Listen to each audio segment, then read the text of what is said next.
morning. This is the bit where you say good morning as well. Good morning. Good morning. Wow. So, let's try and get a bit of energy in the room. Innovation is about energy, right? It's about passion, it's about creativity, and all those things. So, one last time. Good morning, Innovation Summit. Good morning. That's better. Imagine if every one of you ran a business where you didn't have to compete for customers, where, just like Apple, your customers would camp outside your offices or your shop, your store, to get the latest next product or the latest next service. Imagine if the world was that simple, right? And being in business was that simple. The reality of the world that we live in is this. Who's heard this phrase before? The VUCA world. Yeah? Volatile, uncertain, complex, and ambiguous. Our reality when we run businesses, and today more than ever, is that's the world that we live in. Who remembers this fateful day in 2008? I do, because I sold my company 6 days before Lehman Brothers crashed. Yeah? So a really memorable date in time for me. But for all of us, what it signaled was a real step change in business, in the world, in our outlook. And for many of you, and I hope everyone that's been through this, obviously you're still here, but some of us really suffered, and some businesses really suffered post-2008. And they suffered because they didn't keep up with the pace of change, because they failed to adapt, because they failed to be creative. And look at some of the names that we've lost, yeah?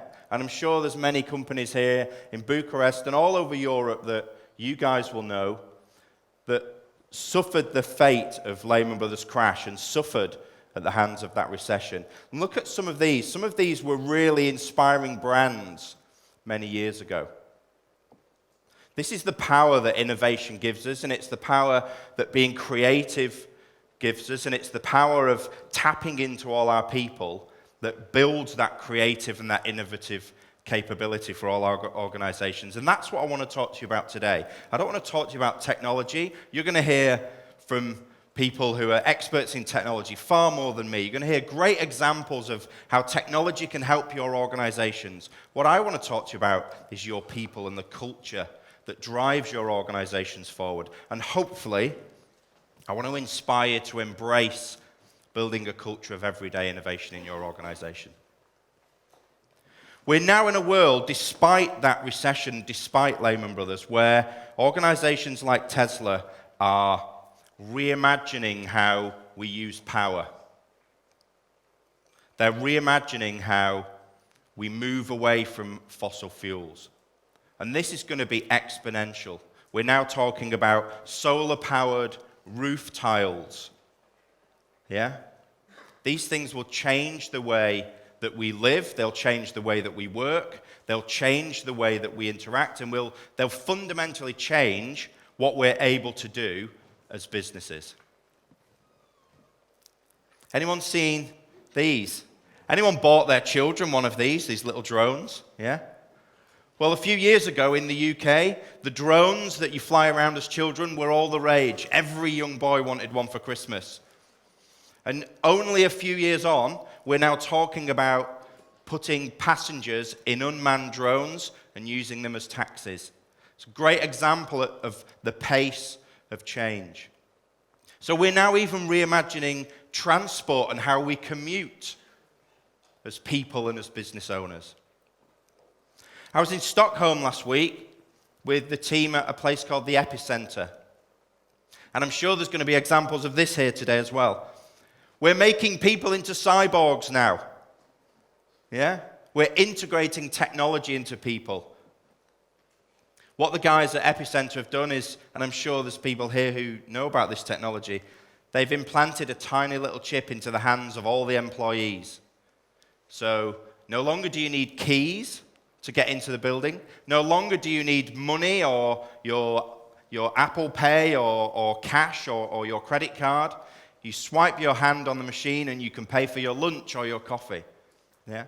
So we're integrating technology into people. And again, these things are going to fundamentally change how we communicate, how we interact, how we collaborate as people, and how we run our businesses. But fundamentally, it all comes down to people. We will not get away and do away with people in our businesses. Yes, the robots are coming, everyone cries.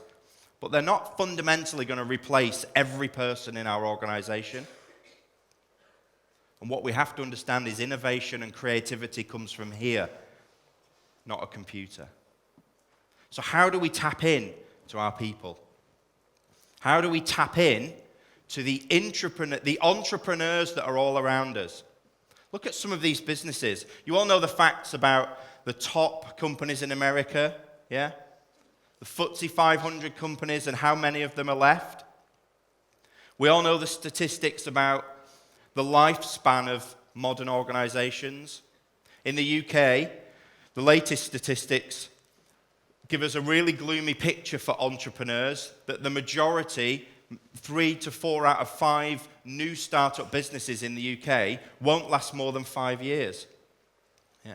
Yet we've got organizations like these who in a very, very short space of time are valued at billions of dollars. Yeah? Do you all know these companies? Snapchat, Slack, you must know Slack, right? The Honest Company, yeah? Jet, Dollar Shave Club if you're a man. 5 years, 2 years, 5 years, 3 years, really young companies, and they're worth multi-billions of dollars. We now live in a world where 21-year-old entrepreneurs can run billion-dollar businesses from Starbucks as long as they've got a Wi-Fi connection. What my job is, and what I help organizations do, is tap into those people and tap into that creativity and that innovativeness inside organizations, building intrapreneurial cultures inside companies. And for me, that's one of the best sources of survival, and it's one of the best strategies for maintaining and driving big organizations. Here are some stats. Hundreds of reports done every year by all the big consultancy firms. The majority of CEOs admit that their companies are too reliant on fading revenue streams. They need to do new things. They need to move into new markets. 75% of CEOs say changing market conditions are forcing them to reinvent themselves. That means business model innovation is right at the top of their strategic drivers. And 93% of companies say their long-term success is dependent on their ability to innovate. It's dependent on their ability to do new things, different things, and creative things. And that means we've got to tap into the people inside. Now, if you're from the UK, you either love this lady or you hate her, right? But this is a really powerful quote, and it's really pertinent to innovation. Wherever we go, we see innovation on company straplines, we see innovation in company annual reports, we see innovation on company websites, and we profess and we tell the world that we have the most innovative product, that we are a really innovation-led organization. And just like Margaret Thatcher said, being powerful is like being a lady. But if you have to tell people you are a lady, then you probably aren't. And innovation is the same. We cannot continue to self-profess that we are innovative. We've got to do stuff as organizations that's so creative, that's so cool, that genuinely shifts things and genuinely does things different, that everyone else that looks at us says, those guys are really innovative. I believe the customer is the only one that can label us with the innovation badge. And the longer we self-profess to be innovative, the longer we kid ourselves that we're really doing different things. Here's my personal favorite. Innovation is like teenage sex. And you all know this, right? We were all teenagers. We all talk about it because we all think our friends are doing it. Most of us don't really know how to do it, so we have to tell everyone we're doing it just to keep up with all our friends, yeah? Everyone thinks everyone else is doing it, so everyone says they're doing it. That predominantly still is what innovation is. Most people are still talking about innovation. Very few are actually genuinely doing something and doing stuff really innovative. And what happens? Lots of talk with no action equals, and I don't know how polite you are, so I'm not going to swear, equals the need for a toilet roll, let's say. This is not scaremongering, right? This isn't doomsday. I genuinely believe most of our organizations, if we're not careful, will face... Anyone an Apple Mac fan here? Most of you PC and Windows fans, yeah? Just as a sense check, has anyone who owns an Apple Mac, has it ever crashed? Have you ever had the blue screen of death? No? So, just another sense check. Anyone who has a Windows-based machine, have you ever had the blue screen of death? Yes. Right. Not a salesperson for Apple, but, just saying. Here's the thing, right? I think most of our organizations, if we're not careful, we genuinely face the threat of the blue screen of death. We face our Kodak moment, we face our Nokia moment, we face our Blockbuster moment. And the majority of CEOs that I work with are still in some form of denial that it won't happen to them, that somehow they're different, that their industry's different. None of you are different. None of us are special. We're all the same. Yeah? We get people together in our businesses, we solve problems for customers, and we try and exchange those solutions for money. That's fundamentally what we do. And if we get that wrong, and if we don't innovate, then we'll suffer the fate that we deserve.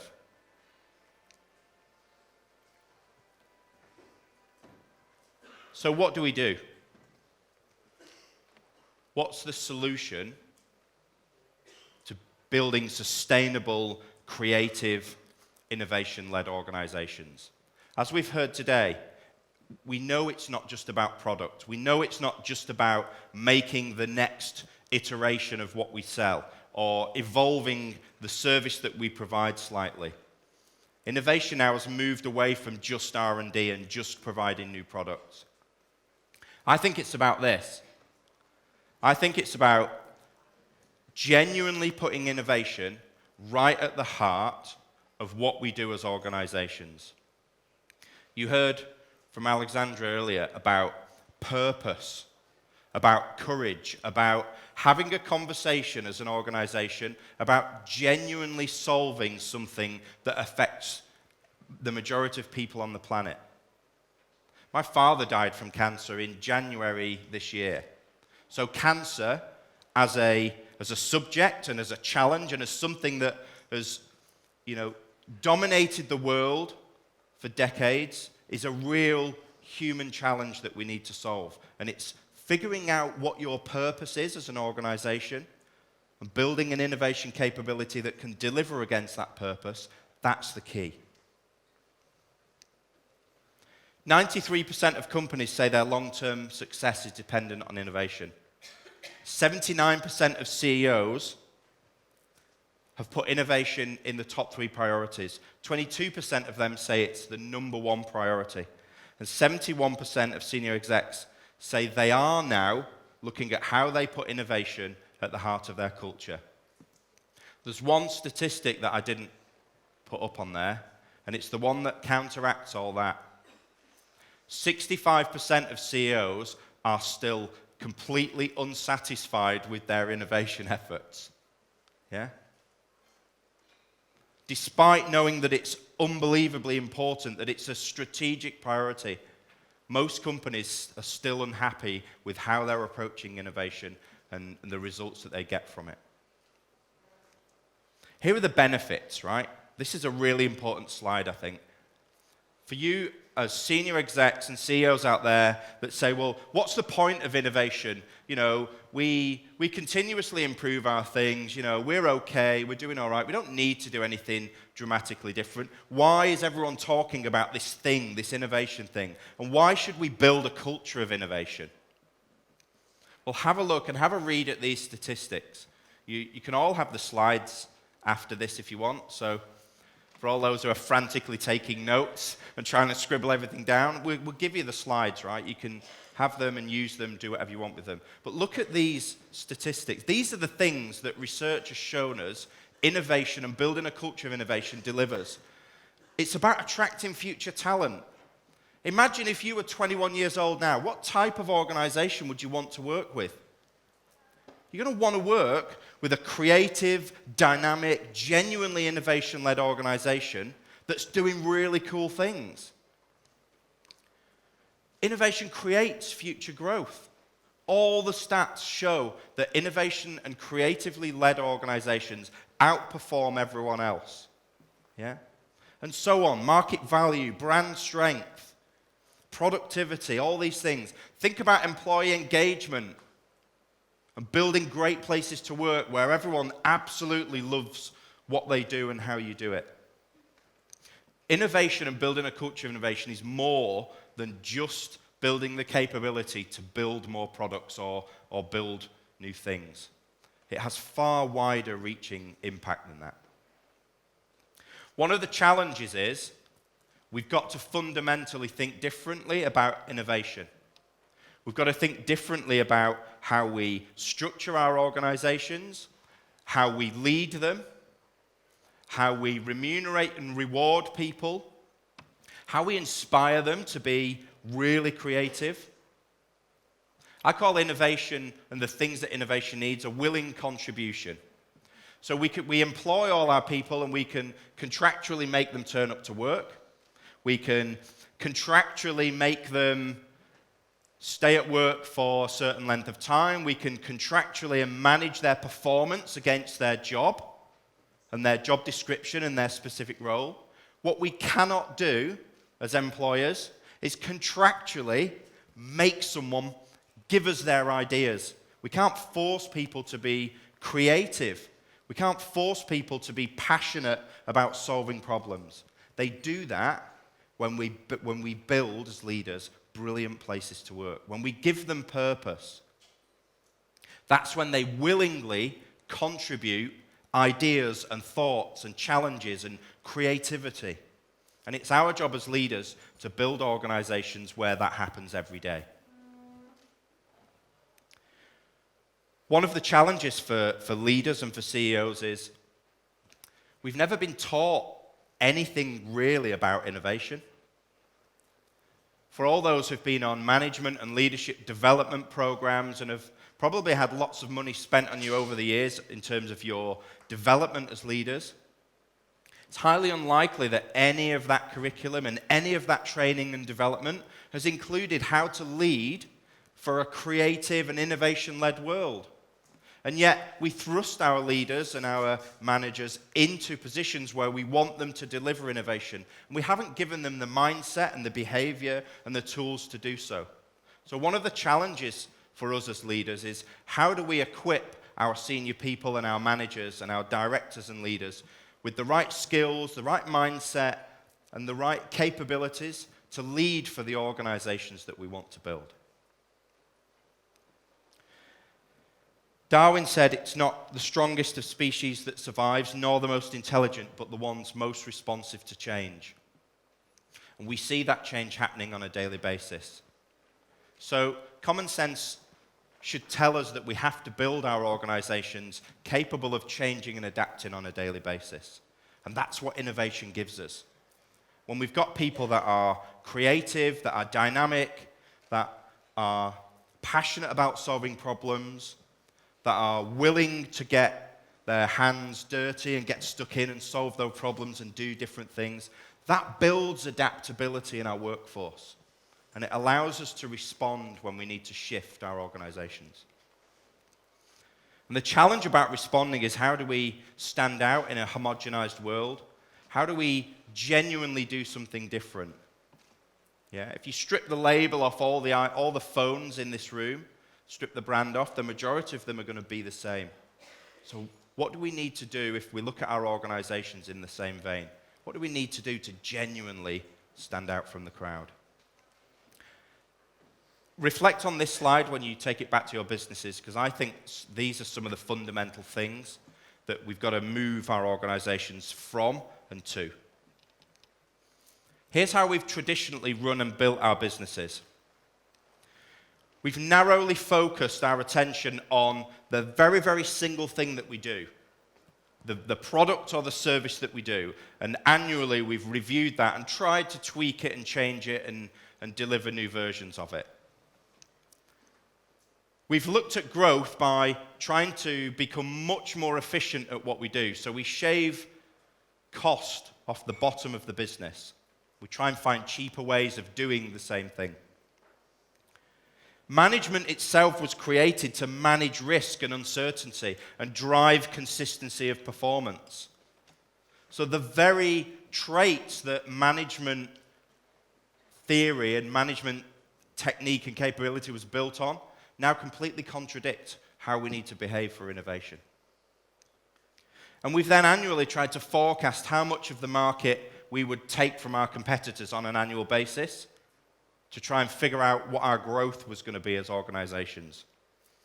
And our organizations, on the whole, have followed that triangular shape with a few people at the top, a management layer in the middle, and our employees at the bottom. And that's no longer good enough. We've got to completely reinvent our organizations and the way we approach them if we're to succeed in an innovation-led world. Here's what I think you guys should focus on and what every organization could focus on. Innovation is no longer about new products and about new product development. It's about every facet of our organization: product, service, brand, experience, business model, the organizational structure itself.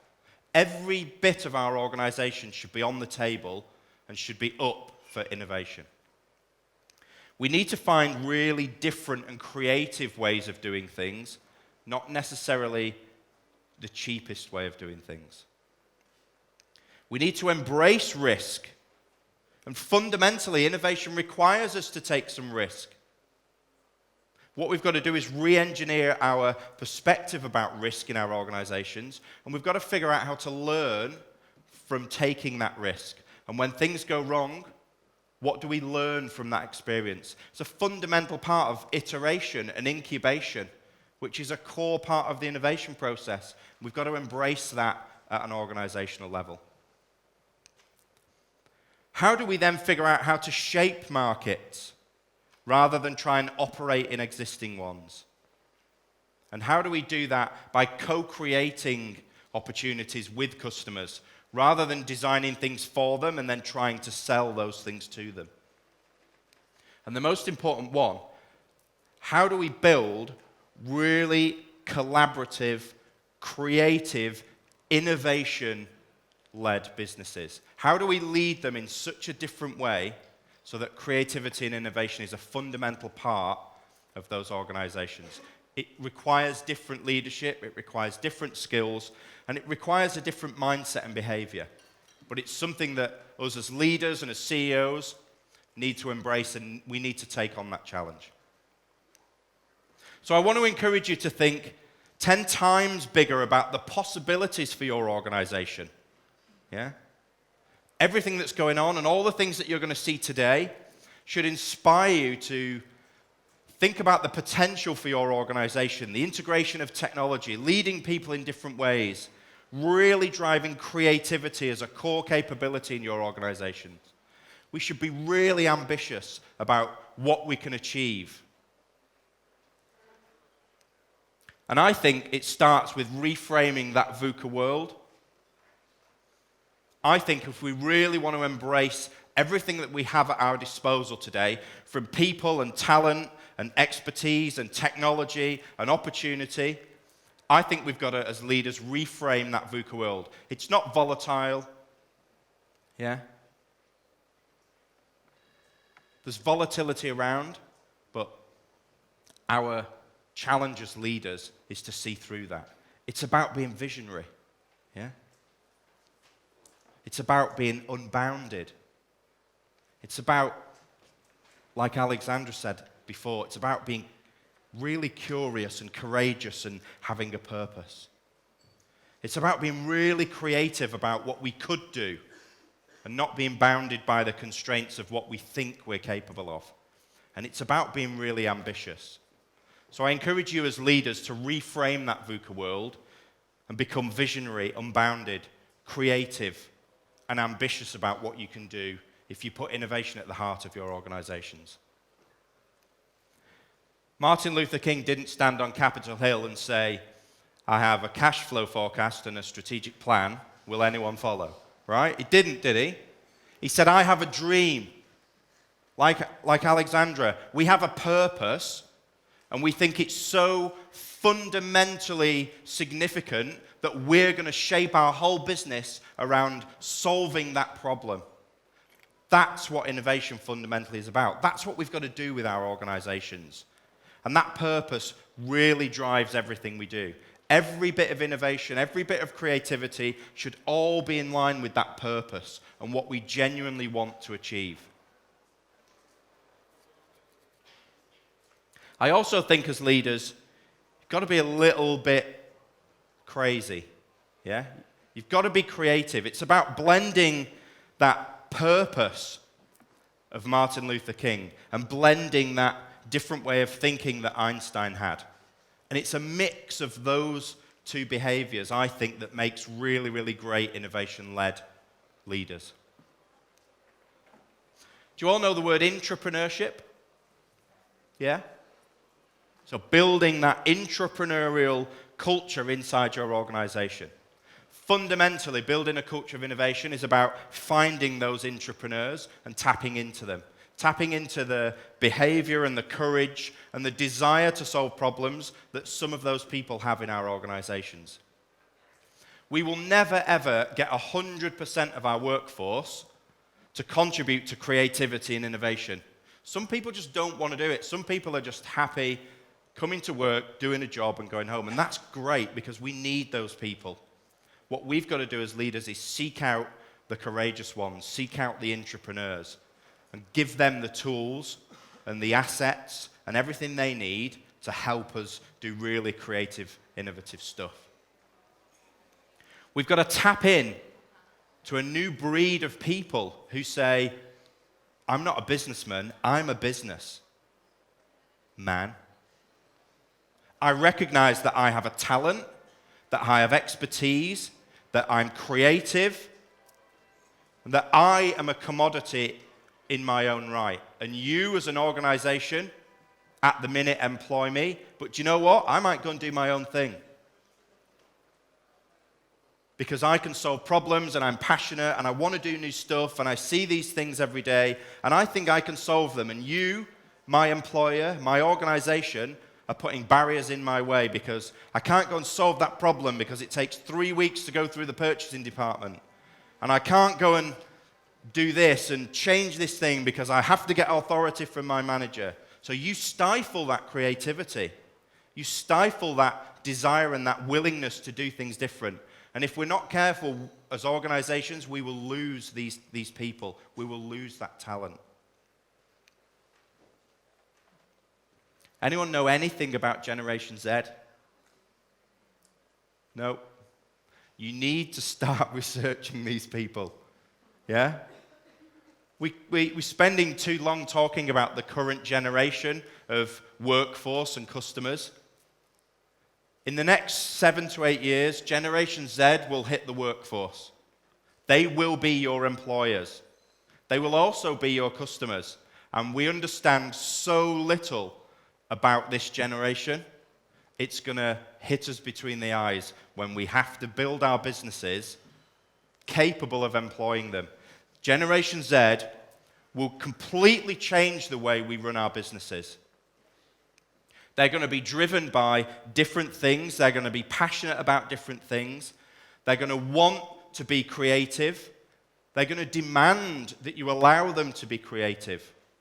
They're going to demand that they work in a different way, that they collaborate in a different way. Their value sets and the way they interact socially will be completely different. And if our organizations stand any chance of tapping into the potential that this next generation has, we've got to start thinking about them and changing our organizations now. As I said earlier, I think the customer is the only one who can really label our organizations with the innovation badge. The sooner we start co-creating and collaborating with customers, the sooner we start that on our innovation journey, the better. It's no longer good enough to do customer surveys and get and buy some data, think we know what the problems are, put a solution in place, and then desperately try and sell that solution to customers. We've got to start co-creating with customers right at the very start of our innovation process. We've got to understand design thinking. We've got to understand empathy. And we've got to build design thinking and all these different capabilities into our organizations. And you're going to hear about that later. You're going to hear about the power of design and the power of design thinking and how that drives innovation from Seymour Powell, one of the best innovation design companies in the world. This is a technology week, right? So technology should be at the heart of innovation. You've got brilliant companies like Wazoku in the UK who run idea management platforms for some of the biggest companies in the world. And they're helping those organizations tap into the power of their employees. This is one example of work they've done in the UK for Waitrose. This is Dan. Dan restocks the fish counter every night. And he restocks the fish counter according to the guidelines that the company set out and how it should be done. But Dan had an idea about doing it differently. Through Wazoku's platform, that idea was able to be shared. They now restock the fish and meat counter in a completely different way. It saves Waitrose £500,000 a year. One guy with an idea, £500,000 a year. That's the power of creativity and innovation when we tap in to the talent and the expertise and that creative potential of our people. This is Zena. She pondered over why the till rolls that we get when we buy are the same length as toilet rolls. So she had an idea to reduce them. Just the reduction in the amount of paper in the receipt that you get saves Waitrose £100,000 a year. Now imagine if they did 100 of these ideas. Yeah? Top line growth, bottom line growth, and everything in between. That's the power of innovation. That's the power of tapping into our people. That's the power of building a culture of innovation where everyone wants to contribute. What we're not doing when we drive innovation, if we do it correctly, is we're not solving problems that no one is asking. Yeah? We're not coming up with solutions because we think it's a great idea. We're strategically unearthing problems and opportunities and things that people want to do more of, or want to be able to do faster, or want to be able to do better. We're figuring out the jobs to be done. And we're then building innovative and creative solutions to solve those jobs. You've got to be really strategic about innovation. You've got to really figure out what people want, and that's where empathy comes in. It's a fundamental part of the design thinking process. Amazon are famous for starting with the customer. Jeff Bezos actually stole this phrase off Steve Jobs. Steve Jobs said, "Leaders start with the customer and work back towards technology." I think this phrase is better because it doesn't predetermine your solution as a technology solution. And I know we're at a technology event, but sometimes the solution isn't about tech. Yeah? We can't predispose our solutions by having a word right at the beginning that means whatever we do and whatever we think about, we're going to come up with a solution that's about tech. Leaders start with the customer and they work backwards. Fundamentally bringing the customer in right at the start of that process is absolutely key. The better you build those relationships at the start, the better solutions at the other end, and hence the better relationships you have at the other end with customers. It's about building customers into the whole cycle of innovation. Anyone ever flown with Ryanair? So you know who this guy is, right? Because I've told you it's Ryanair. Does anyone know what happened to Ryanair about 4 years ago? So on one hand, they were the most, without question, the most innovative budget airline. All the other airlines started to follow what they were doing. Really, really clever, innovative, creative ways of running their business operationally, incredibly efficient. No one know what happened to them? They were voted the worst brand in the world for customer experience. The world, right? The world. Yeah? Not Ireland, not the UK, not Europe, the world, right? Now, as far as I'm aware, we haven't inhabited another planet yet, so that's as bad as it gets, right? Why did they do that? Because they forgot the customer as part of their innovation journey. All their innovation was internal. It was all about squeezing more money out and making things cheaper. So brilliant levels of innovation massively damage the customer experience. So the moral of the story is never, ever, ever forget who you are innovating for. Yeah? The customer is king, and we should innovate for them. Culture absolutely eats strategy for breakfast. My latest book is called Building a Culture of Innovation, and I absolutely believe that if you get the culture right, amazing things happen. Innovation isn't a thing, it's an outcome of people doing brilliant stuff, people being creative, people willing to challenge the status quo. And when you get all those things right, when you build an amazing place to work, great things happen. And those great things, hopefully, turn into things that our customers label as innovative.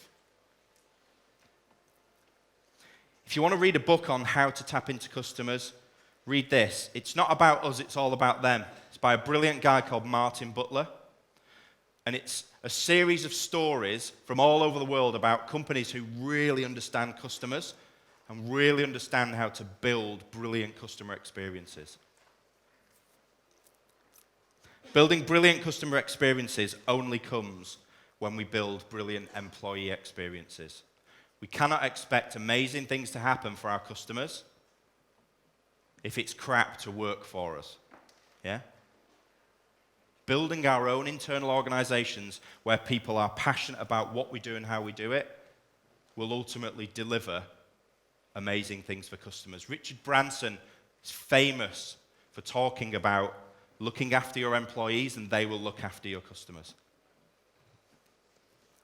This is Meg Whitman. She's the CEO at HP Enterprises. And one of her mantras is, problems don't get better with age. They're not like fine wine. Yeah? They don't get better with age, so run to the fire. We've got to grab hold of these things. If we see problems in our organizations, if we see opportunities, the world moves too fast for us to put it down the line and say, well, we'll get that to that next week, or we'll put it on the list, but it's not really near the top. We've got to really figure out what our priorities are for our organization, and our priorities for innovation. And if there's an opportunity, if there's a gap, if there's something that we think we can solve, we've got to run to the fire. To do that, we've got to build what I call the coalition of the willing. We've got to find those people in our organization who are up for doing really cool, creative, different stuff. And we've got to give them the tools, we've got to give them the time, and we've got to give them the resources, and we've got to enable them to go off and do it. And that means changing the way that we run our businesses for most of us. We've got to embrace risk.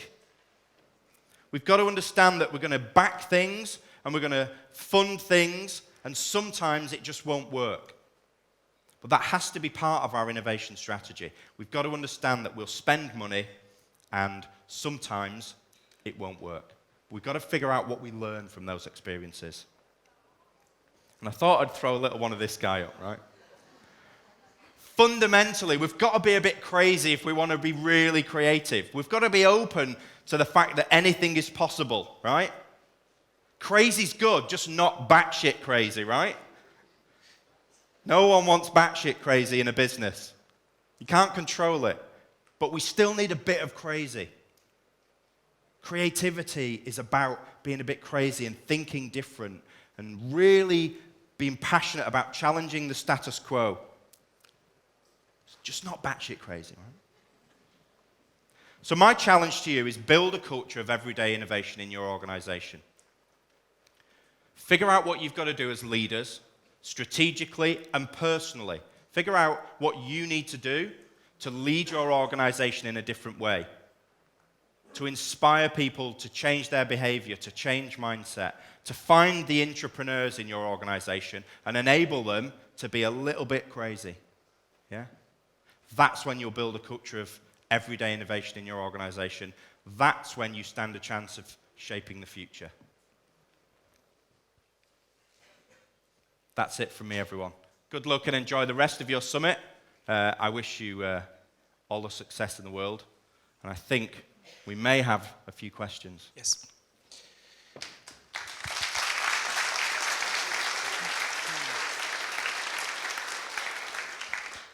We have time for one or maybe two questions from you. Well, that's good. I'm off the hook. Oh, I'm not off the hook. Okay.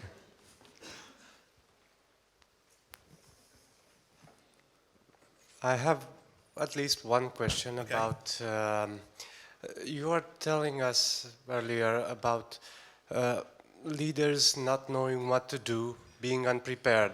Yeah. Is it the Lego way, a viable way to run a business? Having multiple blocks and rearranging them in such a way that you give customers what they need and what they want at the same time?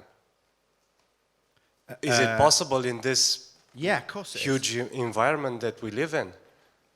Is it possible to give customers what they want? No. Organizing the management Yeah. and the whole company Yeah. in such a way Yeah. that to be so dynamic to change like pieces of Lego. Right. So, do any of you know John Cotter? Some of you? Okay. So, John Cotter's famous for, if you're in HR, he's famous for building what is still seen as one of the best change programs and methodologies for change in organizations. In his latest book, Accelerate, he talks about your challenge. He talks about having a dual operating system. So how do you maintain the business that you've got? Yeah. So you keep the wheels turning, you don't jeopardize anything, but around that, you have this separate way of working that allows you to do things a bit more creative and a bit more innovatively. That way of working is something that I talk about a lot, because it means you don't have to change the whole organization, yeah? But you've got to change some of it if you want to do new things, yeah? Over time, what we hope is that change then spreads across the whole organization. But the first stage is to start with smaller groups of people, whether it's leaders, managers, and people, and build teams to start doing new things. You can't change the whole organization overnight, but you have to start with a group of people first, yeah. Have we got another one? Any more questions? Wow, I'm off the hook. Chris, we have here very dynamic and young people. What should they do tomorrow in their organization in order to foster innovation? Yeah. Should have a meeting with the CEO, with the marketing guy. Yeah. So so there's two things, right? The honest conversation here, if you're in an organization, yeah, that you know isn't creative, that you know the senior team, the CEO just wants to stay as you are, your opportunity as young people is to go and work somewhere else, right? That's that's your choice as an employee. If innovation is there in your organization, and if you feel as though it is a part of your organization and you really want to be involved in that, then go and find the most senior person in your organization who you know is passionate about creativity and innovation, yeah? And try and get them to get something started. Tell them that you want to do new things. Tell them that you spot issues and problems or opportunities and you've got ideas, yeah? But the reality is, for all our organizations, we're still constructed in this typical triangle.